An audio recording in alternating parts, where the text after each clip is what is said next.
నేను బషీర్కి చెప్తూనే ఉన్నాను 20-30 lakhs వర్త్ ఆఫ్ గోల్డ్ ని బ్యాంక్ లాకర్ లో పెట్టకు, సేఫ్ కాదు అని చెప్పి. ఎందుకంటే ఇప్పుడు బ్యాంక్ లో ఏదైనా ఫైర్ యాక్సిడెంట్ జరిగింది, లేకపోతే దొంగతనం జరిగింది, నేచురల్ కెలామిటీ వల్ల ఏదైనా డ్యామేజ్ అవుతే బ్యాంక్ వాళ్ళు మనకి ఇన్సూరెన్స్ అమౌంట్ ఎంత ఇస్తారో మీకు తెలుసా? ఇప్పుడు ఇండియాలో లాకర్ ఫీ ఎంత ఉంటుంది?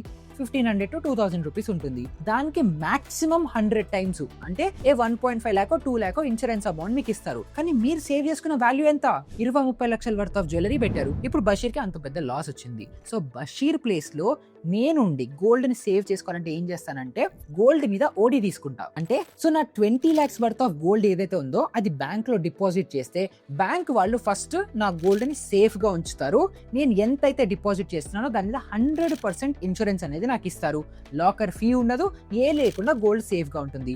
ఇంకా అడిషనల్ గా బోనస్ గా నేను ఎంతైతే గోల్డ్ డిపాజిట్ చేశానో దాని మీద 75% ఓడి లిమిట్ కూడా ఇస్తారు. అంటే ఒకవేళ నాకు ఏదైనా ఫ్యూచర్ లో ఏదైనా డబ్బులు అవసరం అయితే దాంట్లో నేను ఎంతైతే అమౌంట్ వాడుకుంటానో దాని మీద ఇంట్రెస్ట్ కట్టుకునే ఆప్షన్ కూడా నాకు అవైలబుల్ ఉంటుంది. అండ్ ఇవన్నిటికీ ప్రాసెసింగ్ ఫీ కూడా చాలా తక్కువ ఉంటుంది. అండ్ గోల్డ్ని సేవ్ చేసుకోవడానికి ఇదే బెస్ట్ ఆప్షన్.